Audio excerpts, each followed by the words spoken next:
നാളെ മാറ്റാൻ ഇന്നൊരു തീരുമാനം മതി. ആദ്യപടി ഇവിടെ നിന്ന് തന്നെ തുടങ്ങാം. ഇനി യാത്ര തുടങ്ങാം നിങ്ങളുടെ സ്വപ്ന കരിയറിലേക്ക്. Chithara women's academy, SMB junction, Shoranur, opposite private bus stand, Pattambi. Palappuram പല്ലാർമംഗലത്തെ പ്രാഥമികാരോഗ്യ കേന്ദ്രത്തിന് സ്വന്തം കെട്ടിടം ഒരുങ്ങുന്നു. പല്ലാർമംഗലത്തെ ജനങ്ങളുടെ ദീർഘകാലത്തെ ആവശ്യമായിരുന്നു വാർഡിൽ ഒരു ആരോഗ്യ കേന്ദ്രം വേണമെന്നത്. അത്യാവശ്യ ഘട്ടങ്ങളിലടക്കം ചികിത്സയ്ക്കായി ഒറ്റപ്പാലം താലൂക്ക് ആശുപത്രിയെയോ അല്ലാത്തപക്ഷം ലക്കിടി പേരൂർ പ്രാഥമിക ആരോഗ്യ കേന്ദ്രത്തെയോ സമീപിക്കേണ്ട അവസ്ഥയായിരുന്നു ജനങ്ങൾക്ക്. എന്നാൽ കഴിഞ്ഞ 2 വർഷം മുന്നെയാണ് വാർഡിലേക്ക് ഒരു ആരോഗ്യ കേന്ദ്രം അനുവദിച്ചു നൽകിയത്. ഇതിനായി പല്ലാർമംഗലത്തെ അംഗൻവാടി കെട്ടിടത്തിന് സമീപത്ത് സ്വകാര്യ വ്യക്തിയുടെ കെട്ടിടം വാടകയ്ക്കെടുത്തു. നിലവിൽ ഈ കെട്ടിടത്തിൽ ആരോഗ്യ കേന്ദ്രം പ്രവർത്തിച്ചു വരുന്നുണ്ട്. ആരോഗ്യ കേന്ദ്രത്തിന് സ്വന്തമായി ഒരു കെട്ടിടം വേണമെന്നായിരുന്നു പിന്നീടുള്ള ആവശ്യം. ഇതിനായി വാർഡിലെ സ്വകാര്യ വ്യക്തി 5 സെന്റ് സ്ഥലം നഗരസഭയ്ക്ക് നൽകി. പിന്നീട് കൗൺസിൽ ചേർന്ന പദ്ധതി ഭേദഗതി വരുത്തി 40 ലക്ഷം രൂപ ആരോഗ്യ കേന്ദ്രം കെട്ടിട നിർമ്മാണത്തിനായി പാസാക്കി.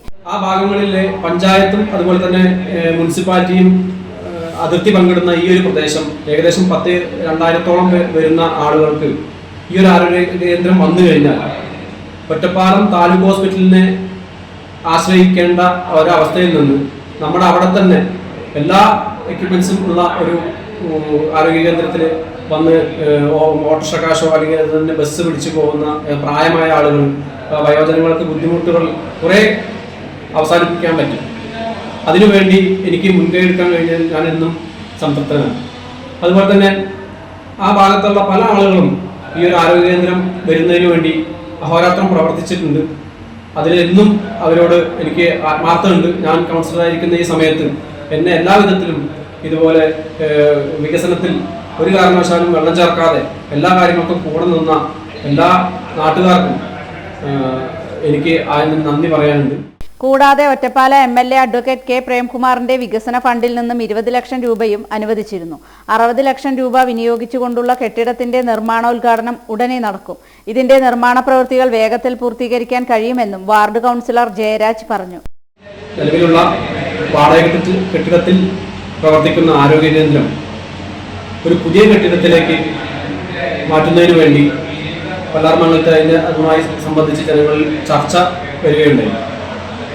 ആ സമയത്ത് പല്ലാർമംഗലത്തെ വാപ്പാല സുരേഷ് മേനോൻ എന്ന വ്യക്തി ആരോഗ്യ കേന്ദ്രത്തിന് വേണ്ടി നഗരസഭയിലേക്ക് ഒരു 5 സെന്റ് സ്ഥലം വിട്ടു നൽകുകയുണ്ടായി. അതിനുശേഷം ഉണ്ടായ കൗൺസിലിൽ ഈ വിഷയം നമ്മൾ ഉന്നയിക്കുകയും അങ്ങനെ അന്നത്തെ വാർഷിക പദ്ധതികളിൽ ഭേദഗതി വരുത്തിക്കൊണ്ട് ഒരു 40 ലക്ഷം രൂപ എനിക്ക് വകയിരുത്താൻ പറ്റി. 40 ലക്ഷം രൂപ. അതിനുശേഷം ഇപ്പോൾ MLA ഒരു ഫണ്ട് കൂടി തന്നിട്ട് 20 ലക്ഷം രൂപ കൂടി വകയിരുത്തിക്കൊണ്ട് 60 ലക്ഷം രൂപയ്ക്ക് ഈ പുതിയ ഒരു ആരോഗ്യ കേന്ദ്രം കെട്ടിടം പാസ്സായിരിക്കുകയാണ്. അതിന്റെ നിർമ്മാണോദ്ഘാടനം അടുത്തതായിട്ട് തന്നെ ഉണ്ടാവും.